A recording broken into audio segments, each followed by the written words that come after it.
Good morning, fam, and I hope everyone's doing well this morning. Um, this is a very joyous occasion, and it's a sad occasion as well. And before I begin, I just want to say that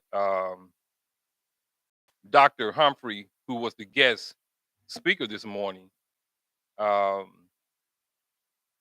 called this morning, and I'm sad to report that um, his brother was found dead this morning, and he uh, kind of lost for words, if you will. But definitely, I just want to share with the audience who probably was tuning in to see Dr. Humphrey to hear what he had to say about the topic that we're going to discuss this morning. Um, it was definitely one of a situation that none of us have control over. Death comes, as the Bible said, like a thief in the night. So definitely, for all those who may know Dr. Humphrey personally, please extend your condolences to him and his family. Uh, I personally like to say to Dr. Humphrey, brother, my prayers are with you and your family. I know that you were going to bring a wealth of information to this conversation this morning, and I'm really sorry for your loss. But as we talked on the phone prior to me getting here, is that whenever you're ready, we can always, you're welcome anytime to, to come inside the bullpen. So again, I just want to extend my condolences to Dr. Humphrey and his family. Also, like to say peace to my family back home in Anniston, my day one family. August was a very traumatic month, if you will. I lost four classmates. These are the four classmates that I knew on a very personal level. We grew up together from elementary school. So I just want to send my condolences to Karen Neal and her family, Robin Allen, her family, Lois Long, her family, and Jesse Trammell and his family. Four classmates died in the month of August. And we went to elementary school together, went to high school together, grew up in the same neighborhood. So, again, for the people back home in Anniston who's watching this, if I'm not mistaken, I think Lois' funeral was, I think, yesterday. I don't know if Jesse's funeral has been scheduled yet. Also, Aaron and Robin funeral has taken place. So again, continue to reach out to the family and and wish them well. So good morning, Baltimore. Welcome again to the bullpen, a conversation inside the bullpen. I want to thank you all for tuning in this morning. Like always, you have an opportunity, to share these conversations. These conversations are very important, to our health, to our growth, to our community, to us. Us is getting to a place that where we can begin to heal and begin to make changes in our community. As you see on the screen, please, subscribe to my page. Subscribe to my page as well as you can hit the little bell there where you be receive a notification each and every time that a bullpen conversation take place. You will be notified. As always, uh, share this conversation with a friend, with a family member.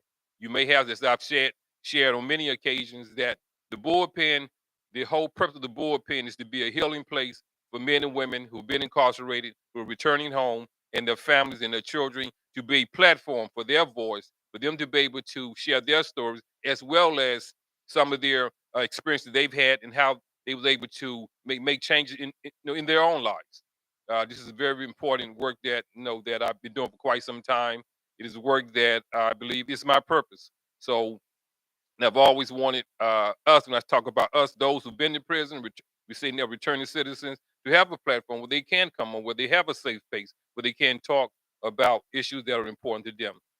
Again, as always, want to thank Dr. Winkler for allowing me to use his space. The brother is definitely has been gracious, has been a great host in this production. So as always, thank you, Dr. Winkler.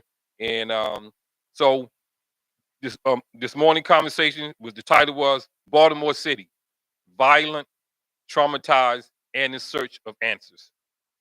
And Dr. Humphrey, who was the guest speaker, actually is the commander for the Baltimore City Trauma Response Team. Dr. Humphrey was born and raised here in Baltimore. Dr. Humphrey also is a returning citizen himself, someone who made choices early on in his life that where he was incarcerated, but he turned his life around. And when he came home, he was also a minister. So when he came home, um, I'm sure he made a decision prior to coming home, and once he was home, to say what can he do to be a help to the city that he has grown up in. So it was going to be a great conversation with Dr. Humphrey because he had the insight of in Baltimore in ways that I don't understand, but also being able to deal with some of the trauma that Baltimore City is faced with, to be able to talk about that. He works with the John Hopkins. You've probably seen him on many. Whenever you see um, the police commissioner, you see Mayor Scott. Typically, Dr. Ham would be standing right next to them, representing the trauma response team. So again, I want to thank the brother for wanting to be on the show, but because unfortunate circumstances could not appear. So when I talk about Baltimore City, violent, traumatized, in search of answers, we have to put this in a historical context. And what I mean is, one of the things that Dr. Amy Wilson talked about, one of the, I guess, if you will, a mentor by way of reading his material, says that when we talk about the experience in the African American community, we cannot talk about our experiences without putting it in a historical context. So I don't want to talk about in historical talk about in historical context in the sense of having to relive the history of slavery. Many of us, I'm sure, well educated to the history of slavery, the history of Jim Crow, of the Reconstruction. But I do want, in the historical context, is how do we get to this place? How did Baltimore City, along with other cities like Philadelphia, who's having 300 plus murders, or or Detroit or Los Angeles, how do we get to this place? So historically, what are some of the factors that potentially that be contributing to this? We know that poverty is not the cause of a lot of what we're seeing, but it is a contributing factor. When you don't have means to support yourself, when you look around you and there's wealth around you and you're going without. So some of us will make a decision and say, well, I want that as well. I want a home for myself. I want transportation for myself. I want to live in a better neighborhood. And how can I get that? And sometimes because of decisions that we make, we end up trying to do it in an illegal way. So we know poverty has played a major role, unfortunately, in contributing to a lot of the crimes that we're seeing.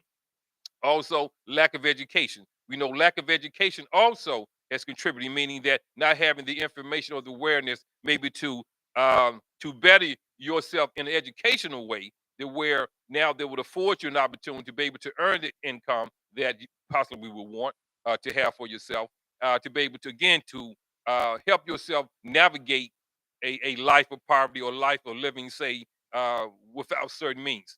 But also, we know family is essential. I personally believe that family is obviously the cornerstone in any society. When the family breaks down, society breaks down. But unfortunately, there are many of us who are growing up, have grown up without the intimacy of a family, without a mother or father present within their home.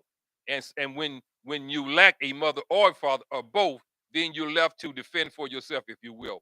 So you don't have the guidance, you don't have the nurturing, you don't have the instruction, and many times as children, we will make childlike decisions.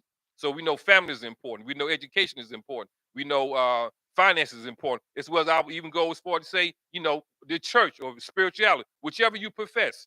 As a child coming up, it was the church. Growing up having that religious feel, if you will, that religious environment that where men, men and women, family, and the community, they were Christian people. So there was a value system that within the community that took place, that where God was at the center, if you will, of our community. But unfortunately, again, we living in the times that where, yes, people are still going to church, brothers are still going to the masjid, but still practicing spirituality. But there seems to be something is missing, say, from the environment that where children, not only just children, but definitely children, say, are turning away from God.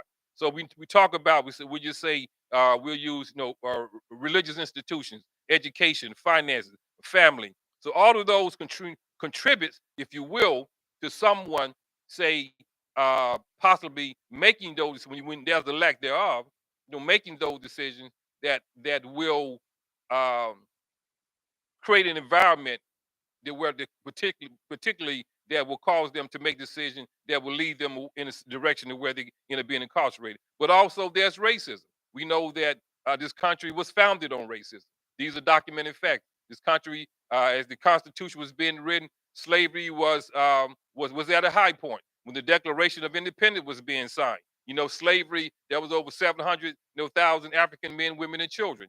So we know the Constitution, institutional racism also is very much a part of the very fabric of this country, if you will. So when we throw in institutional racism, when we throw in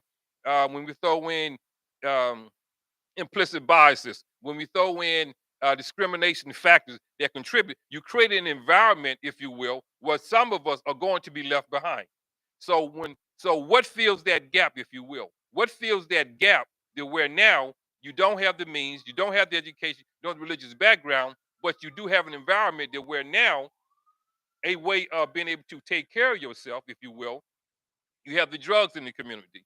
Drugs, unfortunately, has been a part of our community going all the way back to the 20s, if you will, where there was heroin, there's cocaine, there's crack, there's weed, there's alcohol. As you all know, you look around the city for the most part, within our community, within West Baltimore and East Baltimore, unfortunately, you see the liquor stores in our communities, on every corner. So again, so when a person is dealing with, some of us, when we're dealing with conflict, when we're dealing with issues, when we're dealing with a lack of means of support, so many times we will try to escape. We will try to escape by, if you will, using drugs. Many times, not many times, but people use drugs not because necessarily they want to use drugs. They're using drugs because they're trying to escape their reality. This is why they're using the drugs.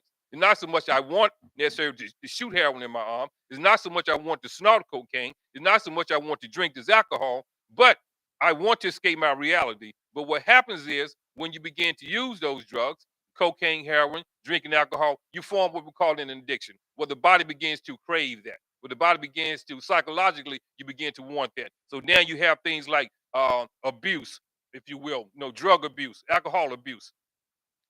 So you begin to, you're not working. Excuse me. You're not working. You're not taking care of your family. You're spending your money, say, in trying to support your habits. So all of these things contribute to the environment in which we live in. So now we get to the place of trauma. How does trauma? So historically, we know that unfortunately in some of our communities, the community has been victimized and the things that we've done to ourselves. But now we get to trauma. So what is trauma? What is trauma? So I want to talk about trauma first from a medical perspective. According to the American Psychological Association, if you will, this is the mental health guidebook, if you will, the way you have all the mental health diagnoses that are located, say, within that book. What this book does says is that if you are a psychiatrist, if you are a sociologist, if you are a social worker, if you are a licensed clinical professional counselor, if you're a licensed clinical marriage and family therapist, that this particular book have the many coded mental health diagnoses literally that you can bill for, but also use as a guide to make a determination what someone experiencing. So within this manual, if you will, uh, they define trauma. They define trauma as the trauma is a psychological response. It can be emotional or a psychological response to a direct experience. Also, it can be an emotional or psychological response to something that you witness. Also, it can be a psychological emotional response to something that you heard. So within this definition, there are three areas. It's something that you experience, it's something that you witness, or it's something that you heard. I want you to think about the emotional response. I want you to think about the psychological response. But how does all this translate into a practical reality? There's something that I can see. So I want to talk, if you will, in a very clinical kind of way. But in that, I think it's very necessary because often I've heard, whether I'm watching television, watching the news, the Channel 11 news, Fox News, whether I'm watching the world news, hearing conversation, I keep hearing the word trauma being used and not really fully explain what that really means. Now, I'm not going to be condescending to think that somehow that my listening audience does not know what trauma is. But for those who may not know what trauma is, what trauma look like, please indulge me to kind of dive deep into this word trauma. So again, and keep this in mind now, something that you happened directly to you, something that you witnessed, or something that you heard can cause a psychological, emotional response, okay, to that event. Someone died in the family. Someone is sick, a breakup in a marriage, no, a loss of home. All of these are life-changing events, but also murder. if we will. So when we talk about trauma, let's look at Baltimore City. I don't know the exact statistics right now, but we're in the month of September. I want to say we're probably close maybe to 200 murders, if I'm not, but will. Don't quote me on that, but I think the last I heard, I know we were pushing close to 200 murders. So here we are from January of 2022 to September. I think we're probably close to maybe 200 murders, maybe a little over, a little under. But nevertheless, we know there's 150 plus murders. Okay, so now I want you to think about this. See, also I want you to think about what is a war. When we talk about war, many times we think about war, we think about what we see on television. Currently, right now, the Soviet Union, Russia, is engaged with war with Ukraine. So you have Putin and you have Zelensky. Okay, two leaders, independent countries. They're engaged in war. But what is war? War, simply put, is a armed conflict between men or country that carry guns who are trying to kill their opponent. This is what a war is. But we don't think about a war in the streets of Baltimore. But let's think about that. Well, simply, what is a war? We turn the TV, we turn the television on, we watch the news, we see Russia on one side, we see Ukraine on the other side, and you see them shooting at each other, you see them firing missiles at each other, you see the planes dropping bombs on one another. That is a war. But we don't think about war on the streets of Baltimore. A Two groups of men who are trying to kill each other, who are armed with weapons that will kill each other. That's simply define what a war is. So now you have 100 plus, 150 plus murders in 2022 as of right now. 150 people. There are some wars that where between Russia and Ukraine where 150 people don't die every day. Don't Now they may die within their year, but they're not dying every day. So if you think about this, right now in Baltimore City, there's 150 men, women, children who have been murdered or killed, if you will. Also, you think about the war, you probably have numbers that see a little bit more than that, but yet you're seeing those kind of numbers as if an actually armed conflict is taking place right streets of Baltimore. So Baltimore City, you are at war, you're in a war, but within that war also comes trauma. What happens when we talk about trauma? So now in Baltimore City, keep in mind what trauma is. It's something that you happened to you, something that you witnessed, or something that you heard.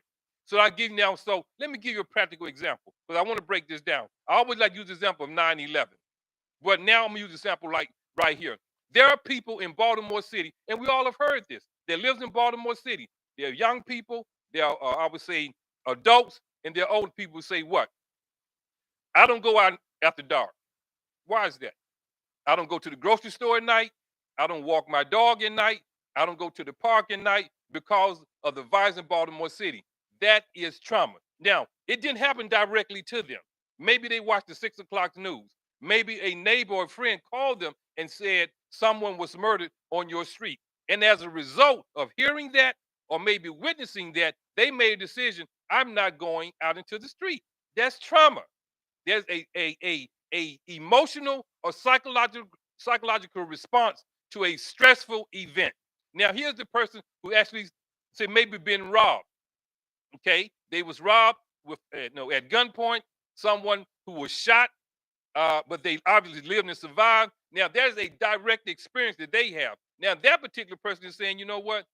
Since I've been shot, I go to work, I go in my car, I don't go out. I'm always looking over my shoulder. Why? Because of what their traumatic experience. So now don't want to relive that. They may not want to think about it, but it might be a part of their conscious thought, if you will.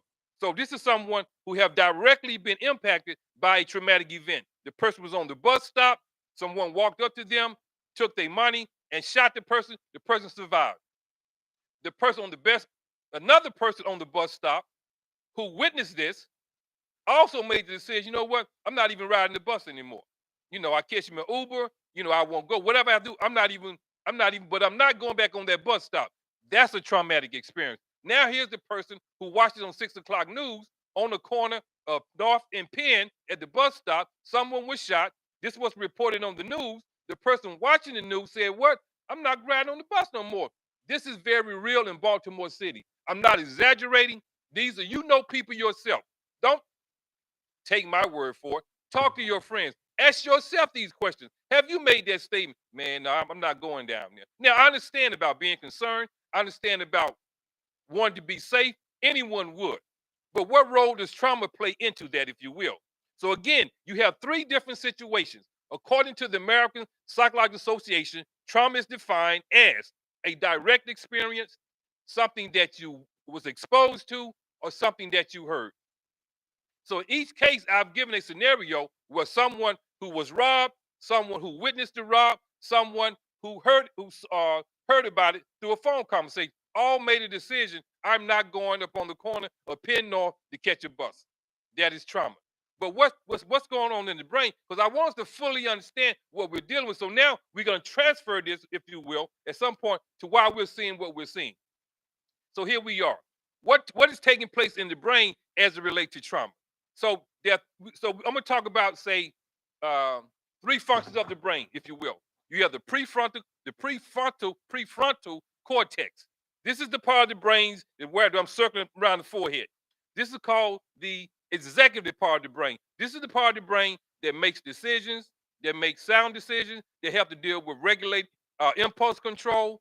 Uh, but also you have, if you will, you have the amygdala. The amygdala is the part of the brain that every experience that you have experienced from the time you was born up until the present day, that information is stored in the amygdala. It does not matter how old you are. It happened when you're 5 years old. Say you was running, you fell, you cut your foot on a piece of glass, you had to go to the hospital. That information is still stored in your brain in the amygdala.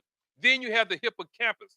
The hippocampus is the part of the brain where that memory is converted to long-term memory or to short-term memory.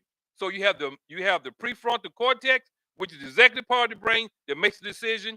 You have the amygdala, is where all of your experiences are stored, say within your brain, and then you have the hippocampus where that memory is converted to whether long-term memory or short-term memory. I want to think about this. So let's go back to the prefrontal cortex. This is the part of the brain. Now, this is what trauma does. When you have experienced a traumatic event, it causes stress on the brain. Causes stress on the brain. And keep in mind, what is trauma? Trauma is an emotional or psychological response to a stressful event. I'm gonna say a life-altering event. So again, someone was just murdered. You witnessed this right here. Someone is just, but no, you live within the environment. I'm gonna take, we live within the environment. So here we are in 2022, September 2022. January of 2022, New Year, the New Year came in. 9 months later, we're over 150, close to 200 murders. In an environment where we're witnessing this, we're hearing about it every day. Because I watch it on the news, I hear about it every day. Some of us are witnessing this, some of us saw this, some have not seen this, but we all are being exposed to it within this environment. So our environment, say, have all three elements, if you will, of a traumatic situation. Something that occurred, something that we witnessed, and something that we heard about. Now let's think about these young kids. Now, I have a client who attends Milford Mill School. At the football game this past Friday, a young kid was murdered. The mother reached out to me, talked to me. I said, definitely, I would talk to my client about this. Also, um, now I have another client who goes to Mervo. I think this past week, a young 14, 15-year-old young kid was murdered. So I want you to think about it. These children now are witnessing these murders because kids say, I heard this shot, or someone say, I saw someone running. So again, a war zone, people. We're in a war zone, okay? People carrying guns. So we're in a war zone to the degree that where now these children are having to get up in the morning to go to school. They have to walk in these war zones. They have to go to the bus stop in these war zones. They have to get off the bus in these war zones. They have to go into the school where they see metal detectors. We have to be searched for weapons. What are we seeing, people? These are traumatic life experiences people are doing. So now here's a kid. So let's think about the 22 plus murders. What I'm not hearing when I watch the news, and maybe it's for investigative reasons, but as someone who is a doctor in psychology, if you will, as someone who who studied the minds and the behavior of people, and who's really interested in what's going on, what I'm not hearing is the why. I would love to talk with Commissioner Ham, the mayor, investigators, when they talk to these young men, I'm sure they ask the question, why did you shoot him? What responses are they getting? Because I'm curious to know. There's really no justification other than I can think of, unless you're defending yourself, you're defending your wife, you're defending your children. To me, those are the justifications for being able, if you have to take someone's life, God forbid. But you have every right to defend yourself. Every human being, every creature upon God's green earth will defend itself, himself or herself.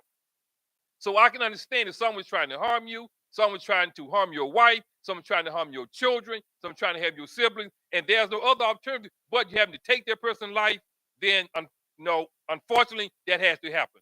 But other than those circumstances, what reason do you have to kill someone? Someone looked at me, someone said something to me, someone I don't know, capped on me, someone made a joke about me, someone got on a different color than me, someone living on a different side of town than me. Really? If those are the reason why, again, I don't know why someone robbed me of the drugs I was having. I don't know the reason why. But I would love to know, I would love to come inside the jail to sit down with these children, with these men, and send you some question. Why did you shoot that person? Okay. So now let's think about this right here. A, from what I was told, I will use an example. The 14-year-old kid, the squeegee boy, that was working, I think down around the inner harbor where the young boy was attacked, if you will. Say from my understanding of it, I can't think of the gentleman name who was murdered, but the white gentleman say who drove, who was confronted by the squeegee boys, did not want his, I guess, his windshield to be washed. Um, There was an exchange, if you will, of words.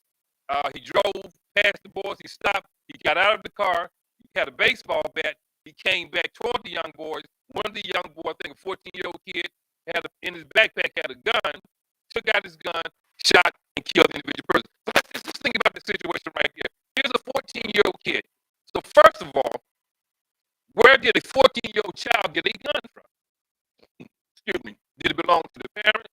Did it belong to the father? So for me, it's all about what is the profile. Again, what is the profile of this young 14-year-old boy? Was there a father and mother in the home? I don't know. I'm not saying it was, not saying that it wasn't. But we do know that many of the households that, unfortunately, in certain communities in Baltimore City, is headed by a female household. Can you hear me okay with this one right here, brother?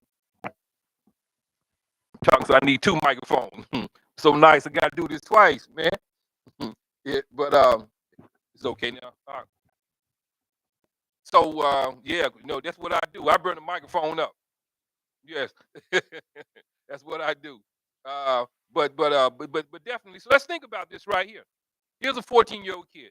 What is his background? We talked about some of the things. Did he live in poverty? Again, I don't know. I'm asking the questions. We cannot be afraid to ask these questions. They may be hard questions, they may be painful questions, but I think the question we have to ask. And this isn't to say that kids with wealth and with an affluence don't make bad decisions, because they do. But what we do know in Baltimore City, in a particular area of Baltimore, that a lot of these children who are committing crime are coming from a particular area. Not to say other kids are doing what they're doing, but these factors make a difference. A two-parent household make a difference. A mother and father that is working, who have the means to support their kids, make a difference. We do understand having a relationship with God make a difference. We do understand education make a difference. We do understand that a child who can eat, who's not waking up hungry, makes a difference. So when you remove these things, an environment where the mother unfortunately has to work, she has to work one job, maybe she has to work two jobs to support her family. Maybe the father says not in the son's life, if you will, for whatever the reason is. Maybe the mother job she's working, the mother has the education, so she's barely making ends meet herself. So here's a 14-year-old kid decides, well, look, I'm hungry. I want the Air Jordans. I want the retros. I want the gear. I want what the other, not to call other kids are wearing this. I want this for myself. So I'm gonna go up on the corner, and yet, legally, nothing legal about it. And he tries to clean the window. Okay, maybe you say, I don't want to delve off into the drugs. But at the same time, I live in an environment where I know If I go out on these streets right here, somebody may try to harm me. So I'm gonna get a pistol. So where did this 14-year-old kid get that pistol from? Did he take it from the home, within the home? Did someone on the street sell the kid the pistol? I don't know. But these are the questions we wanted. But nevertheless, a 14-year-old child had a pistol in his backpack. Why was that necessary? What's going on in that child's mind that that child made a decision? I have to put a gun in my backpack. What I'm saying is that is trauma, because that 14-year-old child know somewhere along the way that child made a decision that if I don't get a gun, keep it on my person, something can happen to me. So now, did that 14-year-old boy witness somewhere in his life? Because keep in mind, as I stated, what trauma is, what part of the brain, the amygdala, every experience that that 14-year-old boy has had is stored in his mind. Now, what may trigger that? So at what age? At 7, at 8, at 9, at 10, at 11? Did anything happen in that child's life that traumatized that child? Did he hear about his friend maybe being murdered? Was his friend female? Was she raped? Did he witness his mother being beat? Did he witness his father being beat? Witness his father being arrested? I don't know. What I'm saying is trauma has occurred in that boy's life where that young boy made a decision to say, I'm going to get a gun, I'm going to put it in my backpack, and I'm going to take it with me when I go down to the inner harbor. But keep in mind also the prefrontal cortex. When you deal with trauma, I stated earlier, it causes stress on your brain. Now it weakens your ability, if you will, to make rational decisions. So now you have a 14-year-old child, first of all, under great circumstances, is still a child. It's still immature. It's still going to make decisions that is not in his or her best interest. You couple that with a 14-year-old child now who has been traumatized, if you will, from some life experience that's not known to me, but I would argue potentially that has experienced some type of trauma. But now having to at 14 years old, how long have that young boy had to carry this trauma inside of him? To think about that, year after year, 1 year, 2 years, 3 years, and has there been repeated trauma? Because we know trauma can be repeated in different forms. Maybe he witnessed someone being shot. Maybe he was robbed. Maybe his sneakers was taken. Maybe he came home and his mother was beaten. Again, I do not know. But these stories are very real. They're happening in our city. They're happening in other cities across our country. So as a result of that, so now you have a child potentially has been traumatized in one event, but there's been repeated trauma in his life. And so now this child has a gun. A 14-year-old child who has a gun who has been traumatized by life events through no fault of his own, now has a gun. Now, unfortunately, a driver, say, in the harbor, and that's his right, did not want his windows washed. Unfortunately, when he drove past, he stopped, got out of the car, came back, swinging the bat. Now this 14-year-old boy take out the gun and kill the individual person. Both families have experienced loss. The white man who was shot, his family experienced loss. It was unnecessary. It should not have happened. But nevertheless, he experienced loss. On the other end, you have the 14-year-old kid who pulled the trigger. His family has experienced loss. Now they got to deal with the potential fact that their 14-year-old child very well maybe go to a juvenile facility if he charged as a juvenile, or as an adult facility if they charge him as an adult, because some juveniles are charged, with adult crimes, and how long we have to stay in the facility. So that's been the mother. So that family had to experience loss. So two families are torn by a reality that exists within Baltimore City, just crying out for answers. Violent, traumatized, and in search of answers.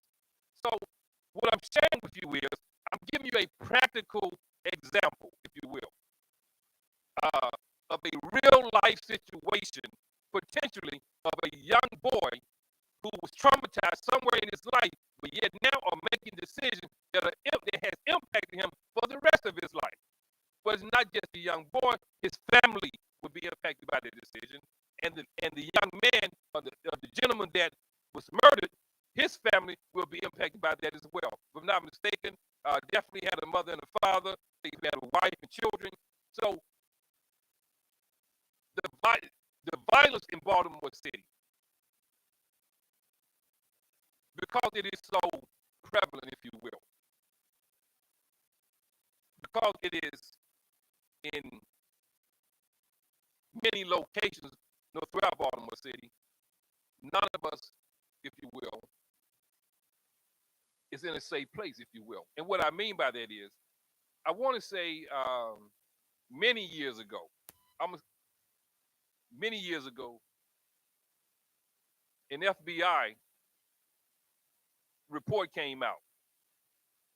An FBI report came out that stated, in America, we reached a place in the United States that everyone in America would be subjected to crime. See, that was a time in America where crime was only um, relegated, if you will, or located in a particular place or a particular space. You lived in a certain neighborhood, you was insulated from crime. You lived in a certain community, you were insulated from crime. That has changed. We know that down, I guess it would be, Fair Points. We hear all the time that down in that particular area, crime is taking place there. The crime is taking place in other areas of Baltimore that where typically has have not experienced crime to the level that maybe that we have in West Baltimore. But nevertheless, there's no corner of Baltimore City that anyone is safe from crime. Why is that? Because the violence, it need to be fed, and it will seek out its food in order to nourish their behavior. So at one time when you thought, well, the violence would be restricted just to, we say, West Baltimore, Pennsylvania Avenue, Casey Street, Baker Street, McCullough Home. No, that violence where is at the Inner Harbor. That violence is where Phelps Point. That violence is where uh, uh, other areas of Pikesville, in different schools now, because the violence has to be fed. It's going to move. It's going to feed wherever it can feed off of. So no one, if you will, is safe from in the context of that is not going to touch me here.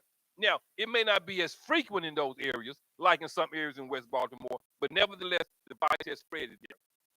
So I want to think about this, people. I want to think about what I'm talking about. I want to be very clear. Baltimore City is a violent city. This is not a statement made to be demeaning. It is a reality. Baltimore City is a traumatized city. And Baltimore City is in search of answers. They need answers. They need answers in a way because our children, they're dying, young boys, but they're going to prison. And so again, it's the hard conversations, but I will argue again. And correct me if I'm wrong. Someone is thinking right now, yes, we know. I've heard this argument many times before, and I'm going to tell you why I respond like this. Many times when I bring reality up, one thing is to say, white people kill white people. You're absolutely 100% correct. Latino people kill Latino people. You're absolutely 100% correct. But what does that do for our situation in making that statement? The reason why you're responding, the reason why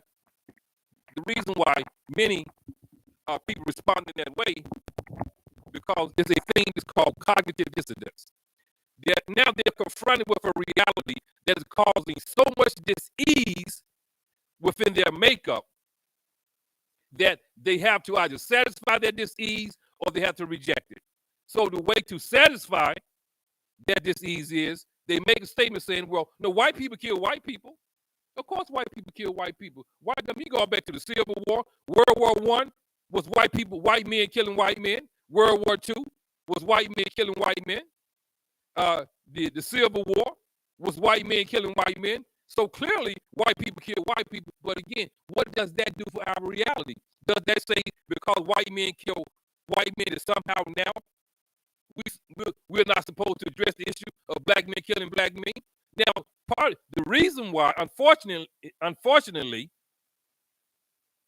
the reason that was given for black men killing black men, it was pathologized, if you will. It was always defined as if there was something innately wrong with us. Let me clear, that is not true.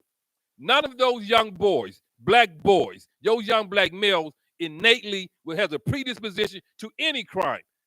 None of us, nor does white men have a predisposition to any crime. This is a learned behavior. Once you give way to this, once you give way to that side of yourself that allows you to make these decisions, then of course you commit crimes. Because we know white men commit crimes, black men commit crimes, Jewish men commit crimes, Latino men commit crimes. It's not a ethnicity thing. It's more of a behavioral thing. It's a psychological thing, if you will. So when we look at the wars that white men have committed against one another, it's not because they was born with some must believe a genetic defect in their predisposition. No, this is a learned behavior because you have just as many white men who don't kill white people, just as many white women who don't kill white people. So let's stop believing that, because we're believing something that is a lie, that is untrue, and is only going to keep you in an ignorant state of mind, if you will. So we're not doing that. We know that black men kill men not because there's a genetic predisposition gene they carry out for them. It is a learned behavior. It's a learned behavior that has been compounded by, unfortunately, many psychological the stresses of the burdens that they're carrying with them that unfortunately that they make decisions in that state of mind. But they weren't born like that. No black child was born to kill. No black child was born to rob. No black child was born to rape. No black child was born to to hate. All of these are learned behavior, but that also a principle can be applied to any, because all of us come from the Creator. The white man, the black man, the brown man, the red man, and the yellow man. We're all human beings, but we all have choice and free will. So we make a choice. Those were choices that World War I, World War II place. Those were choices by men who said, well, look, I want to run the world. I want to take over the world. And if I got to kill you to do that, that is a choice. Not because he was born like that. When that black kid pick up that gun and kill someone because he doesn't have the coping skill to deal with what he's dealing with, he's not doing it because he was born like that. He's doing that because of his choices that he's making. He's doing it because of his immaturity. He's doing it because of the lack of skill that he had to be able to cope with that reality. Not because genetic something wrong with him. So we're gonna put that aside, because genetically, if that was the truth, then why are we having this conversation? They can't stop themselves. White people can't stop themselves. Black people can't stop themselves. It's genetically something wrong with them, so we might as well dust our hands off and just let it happen. We can't stop it, because if it's nature, there's nothing we can do about it. And I'm saying it's not nature. That is a false narrative that's been put up by some racist individual who said something's wrong with black people. It is a false narrative that's been put up by black men saying that there's something wrong with white people. I wanted to make that comparison because in order to free ourselves, I firmly believe in what Jesus Christ has said. Oh, ye shall know the truth, and the truth is going to set you free. But also in the Quran, it says that you must bear witness to the truth, even if it's against yourself. And these are the principles that I stand on. I stand on godly principles. They come first in my life. And what I'm saying to you, those who are listening to my voice, these behaviors are learned behavior. There's no genetic predisposition. Nobody's born like this. It's a learned behavior through repetition, through habit, through thought, to never become a part of your character. This is what we're doing. So now, when we deal with the trauma of these young kids that we know are not born like that, but something's happening in that 14-year-old boy's life where he has made a decision that I have to carry a gun. Why? Because that young boy is somewhere in his thinking, whether a conscious act or unconscious act, realized I live in a war zone. People who carry guns daily in their lives live in a war zone. You turn the TV on, you see the soldiers, what do they have? They got a gun. Why do they have a gun? Because they're in a war. Why are they in the war? Because someone is trying to kill them. Unfortunately, these young kids who have these guns in their backpack, in their dip, wherever they carry them, on the side, hidden away, in their mind, they are in a war zone, because in their environment that they live in, again, choices that they're making in their environment, they live in a war zone. So it makes sense, if I was a child making those kind of decisions, I would have a gun too. I'm not advocating for guns. I don't promote the children having guns. But if I'm going to make a decision to make those kind of decisions, live in that environment, I would have me a gun too. It makes sense. So these kids, they're not unintelligent. They're very intelligent because they understand. I'm out here in these streets, whether I'm on the corner, I'm selling drugs, or just a gun on my person. I need me a gun. Now, there are many kids, black kids, that don't carry guns. They made a decision they don't want to be a part of that. So we know, I think it's safe to say, if we look at those who are committing these crimes, they're committing these crimes because they are a part of a particular, not all, many of them, a particular way of life. Whether life is drugs, whether life is crime, whether life is carjacking, life is burglary, whatever it is, they're part of a particular way of life that requires, if you will, gun being part of their uniform. The two go together. You can't be in this life and not be strapped. I get that. What I'm talking about, what's going on, people? Why are we in this place that we're in? What is happening right now? That's the sad reality of it is that these kids are having to make those decisions because these kids, they have been traumatized. These kids are living in the war zone, and they're making decisions because their prefrontal cortex has been so stressed that they're making impulsive decisions. They can't make rational decisions because they don't have the executive constitution, if you will, in order to make those decisions because they're having to deal with the ongoing stress, daily stress. Again, Baltimore City, you see what I see. You see the same thing. So again, when we talk about trauma, so when we are watching these news conferences, whether it's the commissioner, whether it's Mayor Scott, whether it's the incoming state's attorney, Ivan Bates, or the outgoing state's attorney, Marilyn Mosby, when they talk about trauma, now we have some idea about what they're talking about when they talk about trauma. They're talking about a reality. Trauma is a psychological, emotional response to a life-stressing event. What can cause these traumas is the loss of life, the loss of property, the loss of a family member. That can cause these traumas. And what, as a reaction to these losses, people make decisions. Again, I'm not going to ride the bus because them Negroes crazy on the bus. That's trauma, man. That's trauma.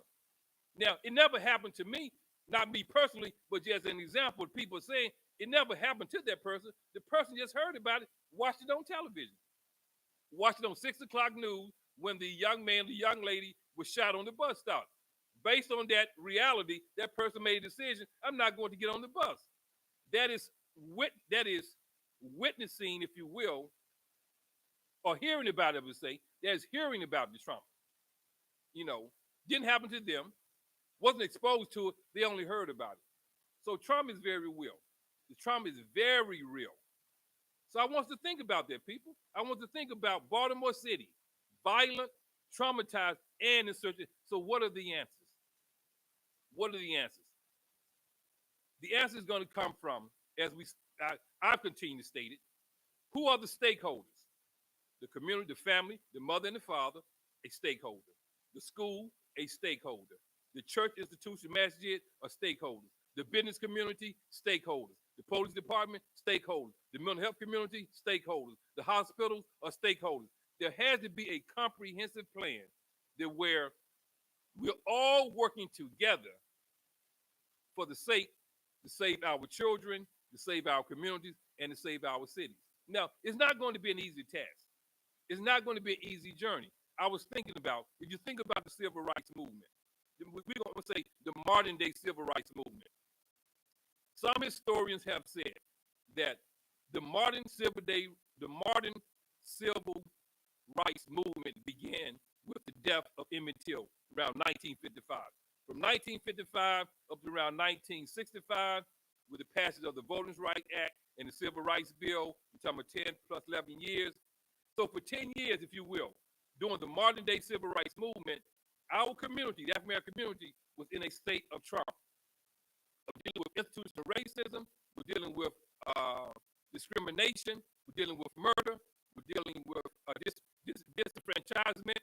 So for 11 years, our community fought, if you will, Montgomery bus boycott, the Edmonds Pettis Bridge, Birmingham, Selma, Addison, Alabama, Montgomery, Alabama, fought in order to make a change within the country that we live in for 11 years. So they was in in that traumatic state, if you will, daily for 11 years. So here we are in Baltimore City. How long have we been talking about this? No, the high murder rate in Baltimore City, 1 year, 2 year, 3 year, 5 years, 10 years. So again, I'm thinking generationally, all of us are living during a time that where each generation will have to make a contribution to change, if you will, that reality in their community. The civil rights movement had to change completely, but that was a 10, 11-year battle, if you will, where our grandmothers, grandfathers, cousins, aunts, uncles, they fought each and every day for 10, 11 years to make a change in this country. So what I'm saying is that the violence that's taking place in Baltimore City, I'm saying the generation who's here now, all of us, we're going to have to battle 5 years, 10 years to come out of this even more. Now, we know it was taking place before. I came to the state of Maryland in 2002, lived in Humphrey County up until around, when I came to Baltimore from 2002 to present day, each and probably every week I was in Baltimore City. Baltimore City became my second home. Literally moved to Baltimore City in 2017. And what I'm saying, since I've been here, there's been a constant theme, the murder, the violence. But what has happened is that has changed somewhat, if you will. Because when I first got here, of course, unfortunately, young black men, old black men was killing one another. But what you didn't see, at least from what I'm told and what I've witnessed, what you didn't see the frequent daytime murders that took place. Murder during any time of the day is wrong, whether it's during the day or whether it's at night. But what you didn't see was the frequent daytime shootings like you have what we're witnessing today. Also, what you did not see murder, the type of murders being committed, the headshot. The death is death. Whether you shot in the head, shot in the heart, death is death. But what the phenomenon, if you will, that's been seen within the I would say maybe 5, 10 years, is saying the murders being committed with the headshot. It went from killing someone now, I'm gonna kill you, I'm gonna shoot you in the head. Why is this? So for me, someone who's who is in psychology, human behavior, how the minds work, these are the questions one asks. What is taking place in our environment that where there's a shift in these kids thinking, not only they carrying guns, more guns, how they're killing now? That's something we got to explore. We got to talk about that. So when we talk about trauma, as I've talked about trauma, to kind of summarize what I've discussed. We know there's the definition of trauma, a psychological and emotional response to a stressful event. It can be something directly you experience, it can be something that you witnessed, or it can be something that you heard. We know people make decisions in Baltimore City. I'm not going to ride the bus. I'm not going to go out after dark. I'm not going to this grocery store. I'm not even coming to Baltimore City. I live in Harper County. I go to Columbia, to a restaurant, to have fun, to go out on a date. I'm not going to come to Baltimore City. That is trauma. We know there's a war zone in Baltimore City. What is war? War is men who carry guns who try to kill each other for the sake of controlling that environment. But it's a war zone. We also know that within Baltimore City that how trauma impacts the brain. We talked about that.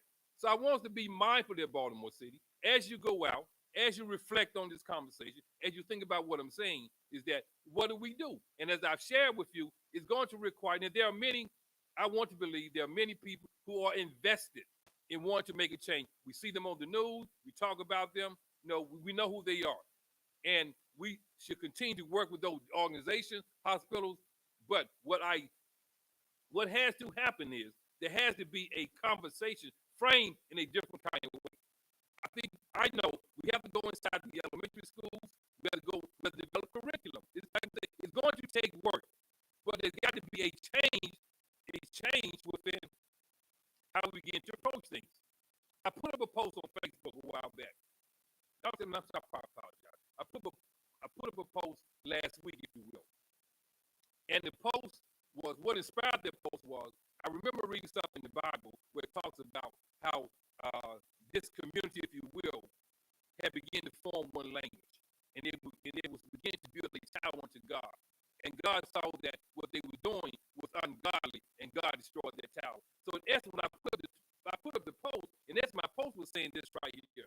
There was a time when I was a child growing up, like to travel to the north, visit my aunt or my sister who were school teachers. There was a distinct difference between people in the north and the south in terms of within the black community.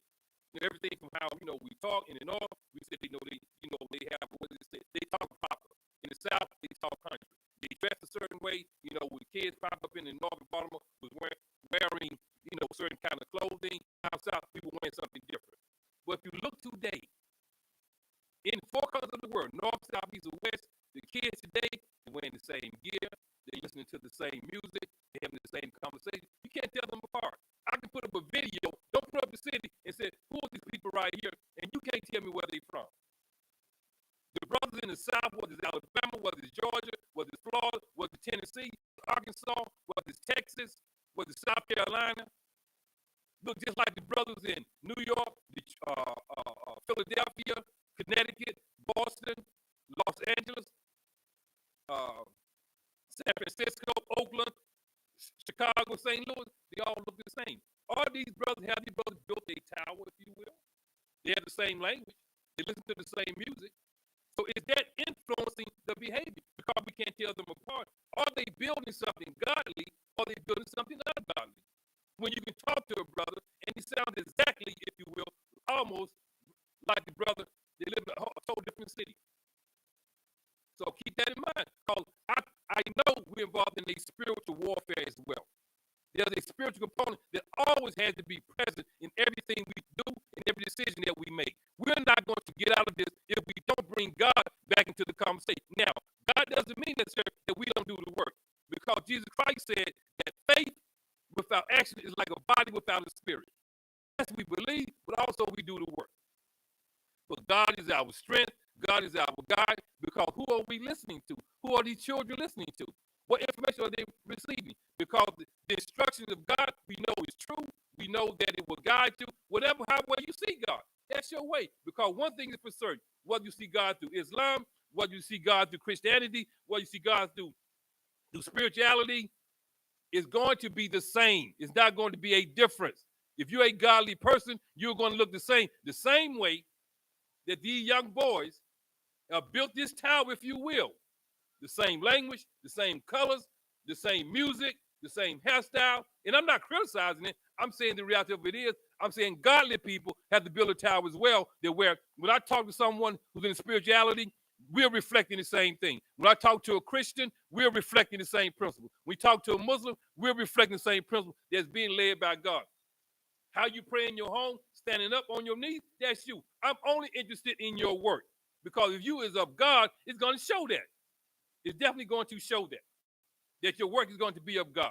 And that's simply what I'm saying here. I only brought it up to say that we got to look at what our children listening to. We got to look at how they're being influenced and what are they listening to, because we're social creatures. We're social creatures. These kids didn't wake up all of a sudden and say that I want to carry a gun. Something had to influence that. These kids didn't wake up all of a sudden saying that I want to be a part of a gang. Something had to influence that. These kids didn't wake up all of a sudden and say that I want to sell drugs. Something had to influence that. Influence in what way? What they saw, what they heard, what they witnessed, what was done to them. We're social creatures. And I'm saying, I believe because of the 24 cycle social media platform we have is being used in a way that's influencing our children in a very violent, negative way. Because just think about this: 24/7, YouTube, internet, social media, Instagram. You can turn it on, and all you can see is violence, violence, violence, violence. At some point in time, some of us now, say you got 10 kids, 10 young boys, and they watching this platform, say, for 24/7. I would argue 3 of them, maybe 4 of them, is going to be influenced by it. Not all 10, but some going to watch it. They're going to be okay. The same way when I came along, all kids was influenced by what we were supposed to. We only had books back then, but we had to read. We read about the crime. We read it in the books, or we occasionally saw it, but it wasn't on television. It wasn't. We didn't have our phone. You got your phone in your pocket, 24/7. You can click it up. We didn't have it like that. I'm simply saying is at a 24/7 readiness. I can pick up my phone. All I see is killing, shooting, maiming. And some of us, some kids are not prepared to deal with that. Some child's going to be influenced by that. And say, you know what? That's who I am. We buy into it. The same way I bought into when I read the books, During the Garden, Iceberg Slim,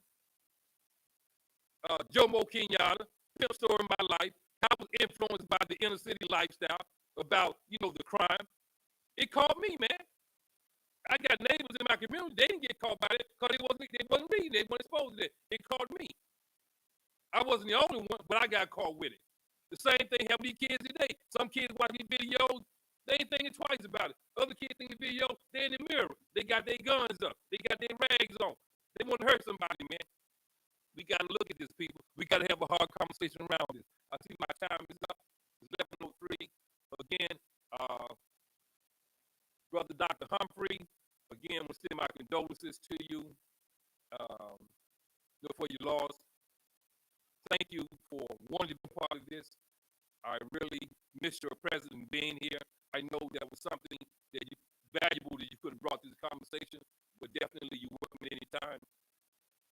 To the listening audience, those who are watching this, whether you're in Baltimore, whether you're back home in Ashland, Alabama, wherever you're located, thank you for allowing me to come into your home for an hour to talk about a very important issue that is dear to me. If you want to get in contact with me, you can reach me. My email is freshair, FRESH112194 @gmail.com. You can reach me on Facebook to put in Max Ragland, send me a friend request, Instagram, men_behind_bars. Reach out to me. Share this video. Share this conversation. It's an important conversation. We got to continue to have these conversations. Let's be the change that we want to see with our environment. Dr. Sutherland, always thank you, my brother, for taking time out of your schedule, allowing me to do this. My time is up.